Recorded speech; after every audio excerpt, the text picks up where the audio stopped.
बिस्मिल्लाहिर्रहमानिर्रहीम। आज के इस वंचित बहुजन आघाड़ी के जलसे को आए हुए वंचित बहुजन आघाड़ी के संतराज शिल्पकार हमारे नेते आदरणीय बड़ा साहब जी अम्बेडकर साहब, उसी के साथ आज के जलसे में आए हुए कुल हिंद मजलिस इत्तेहादुल मुस्लिमीन के सदर अलहाज मर्द मुजाहिदीन आली जनाब बैरिस्टर असदुद्दीन अवैसी साहब, औरंगाबाद से आए हुए कुल हिंद मजलिस इत्तेहादुल मुस्लिमीन के रुकन असेंबली आली जनाब इम्तियाज जलील साहब, स्टेज पे बैठे हुए तमाम लोगों से माफी चाहता हूं, वक्त की कमी है। इज्जत डाइस और आज के इस जलसे को आए हुए तमाम मेरे बुजुर्गों, नौजवान दोस्तों, साथियों, अस्सलाम वालेकुम, जय भीम, जय मीम, जय मल्हार, जय सेवालाल, सप्रेम नमस्कार। सही तो आज का जलसा जिस तरह से बताया जा रहा था 2 अक्टूबर को शहर औरंगाबाद में यहाँ पर बैठे हुए औरंगाबाद के जिम्मेदारान और कुल हिंद मजलिस इत्तेहादुल मुस्लिमीन के रुकन असेंबली अली जनाब इम्तियाज जलील साहब ने जिस तरह से एक ऐतिहासिक जलसा मुनक़िद किया गया था, रखा गया था, तो यकीनन वो दिल्ली को हदराने वाला था। और ये आज का जलसा ये रियासत महाराष्ट्र के और शिवाजी नगर वाले को हदराने का काम आ रहा है। आज मुझे तकरीर नहीं करना है, सिर्फ मेरे को एक विनती और रिक्वेस्ट गुजारिश करना है। आप यहाँ बैठे हुए मेरे तमाम पत्रकार भाइयों, आप लोगों से अदबन हाथ जोड़ के गुजारिश है, विनती है, आपके चैनल के जरिए से माध्यम से हमको नहीं, ये दोनों शेरों को बताओ, ये दोनों शेरों पे फोकस करो, इसलिए कि पिछले कई दिनों से आप मीडिया के माध्यम से जरिए से फोन आ रहे थे, कहा जा रहा था कि कुछ खुद को सेक्युलर कहने वाली सियासी जमातों के नेता कह रहे थे बाळासाहेबांचा आमचा बोलणं चालू आहे, मातर हिमायम नको। नांदेडमध्ये खूप चर्चा होती आदरणीय बाळासाहेब, आता त्यांना उत्तर देता आला नाही मला। मी म्हणलं वेळ येऊ द्या, और 100% आज वेळ है, आपल्याला माफी मागतो, 2 मिनिट जास्त देतो, आज मला उत्तर देऊ द्या। असंच उत्तर द्यावं लागते, उनको बताइए।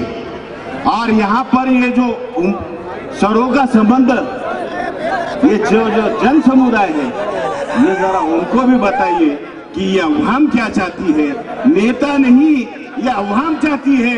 और अवाम की अगर इस मुल्क के अंदर डिमांड है तो वो मेरे कायद अलहाज बैरिस्टर असदुद्दीन अवैसी साहब और आली जनाब प्रकाश अम्बेडकर साहब है, ये बात याद रखो। आज तरह तरह से जो बातें हो रही थी कि वंचित बहुजन आघाड़ी क्या है, तो मैं मेरे प्यारे यहाँ पर आए हुए बुजुर्ग, नौजवान दोस्तों, मेरी इज्जतदार माँ बहनों, वंचित बहुजन आघाड़ी ये आज और आने वाले कल की जरूरत है, क्योंकि इस मुल्क में क्या चल रहा है, पिछले 4.5 साल से क्या हो रहा है, आप तमाम लोग जानते हैं। इस मुल्क की तो हुकूमत इंसानियत के खिलाफ ही है। यहाँ पर मेरे कायद मेंबर ऑफ पार्लियामेंट है, वो अपनी बात को रखेंगे। यकीनन इस मुल्क के अंदर लोकशाही का खून करने वाली अगर हुकूमत किसी की तो ये बीजेपी की हुकूमत है, याद रखो।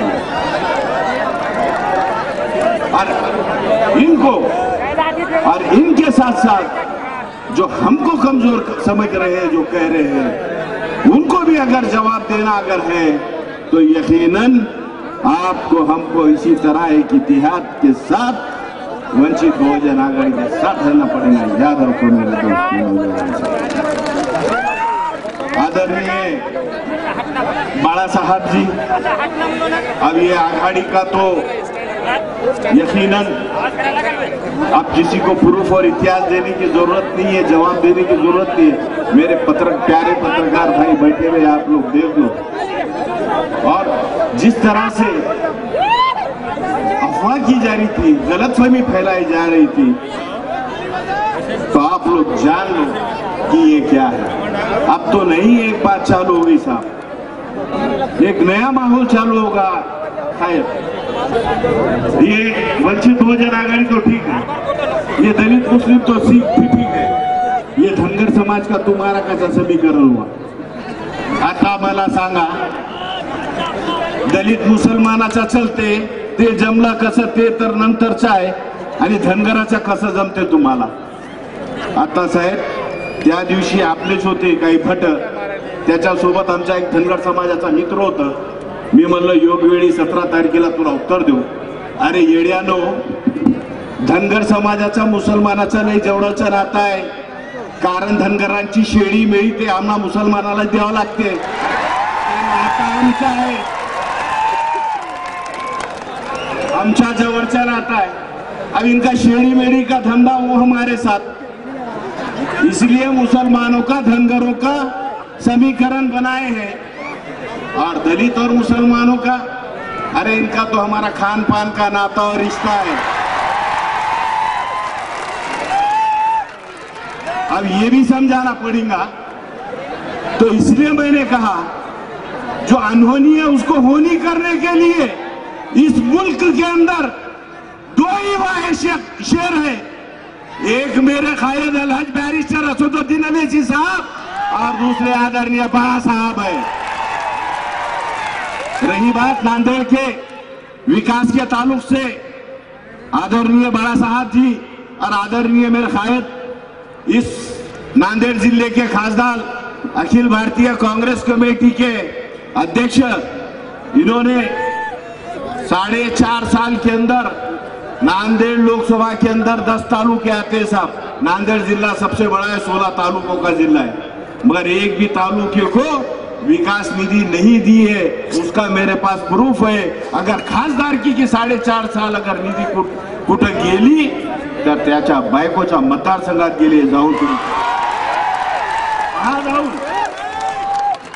2017 साली एक हाती सत्ता यांना दिली, 2008 साली गृहगद्दीमध्ये लय मोठा भ्रष्टाचार झाला साहेब। लोकांना यांनी आश्वासन दिलता नांदेड विकासमय झाल्याशिवाय राहणार नाही, केल्याशिवाय राहणार नाही। एवढं मी या ठिकाणी आपल्याला सांगू इच्छितो, नांदेड विकासमय तर झाला नाही, मात्र खड्डेमय झालेला नांदेड हे तुम्ही आपण पाहिलेलं आहे। आणि म्हणून आपल्याला विनंती करतो कि आप जिस तरह से भी हमारे लिए आदेश देंगे तो यकीनन इंशाअल्लाह ताला मेरे कायद और आप और हमारे महाराष्ट्र के जिम्मेदारान आमदार साहब जो भी आदेश देंगे इंशाअल्लाह ताला आंखों पे पट्टी बन के अगर आप कूद जाओ तो इंशाअल्लाह मुस्लिम मजलिस इत्तेहादुल मुस्लिमीन कूदने को तैयार है, सिर्फ आपने हुक्म दीजिए। और जिस तरह से यहाँ पर कल से एक मैसेज आ रहा था, मेरे नौजवान दोस्तों साथियों, ये अफवाहों वाला माहौल हो रहा है, साहब आ रहे या कोई आ रहे नहीं, इस पे ध्यान मत दो। आने वाले अगर इसी 2019 में अगर अपने को आपको हमको जीतना है तो यकीनन इसी तरह पूरी ताकत के साथ आपको हमको रहना पड़ेगा। और इतना ही कहते हुए आप तमाम लोगों से रजा लेता हूँ, बोलना बहुत था साहब, मगर एक छोटी सी बात बोलकर खत्म करता हूँ। इस 2014 की लोकसभा के अंदर इस मुल्क के चौकीदार हमारे चाय वाले साहब, जिनको आज लोकसभा पंतप्रधान है, वो जिस तरह से मैनिफेस्टो था कि ये करेंगे वो करेंगे, बेरोजगारी कम नहीं हुई, चौकीदारी का आपने मौका दिया, तो हमारी ऐसी ख्वाहिश है कि वंचित बहुजन आघाड़ी का इस बार मालक को वहां बिठाइए, चौकीदार को हटाइए। उसके लिए ये चौकीदार निष्क्रिय निकला है, क्योंकि जिस तरह से कहा था काला धन लाएंगे, ये धन लाएंगे, वैसा कुछ नहीं हुआ। मगर ये चौकीदार के सामने इस देश के 4 चोरों ने, विजय माल्या, नीरव मोदी, मेहुल चोकसी और ललित मोदी, ये चारों चोरों ने हमारे देश का सफेद पैसा लेके भाग गया। इतना ही कहते हुए आप तमाम लोगों से रजा लेता हूं। अल्लाह हाफिज। जय भीम, जय भीम।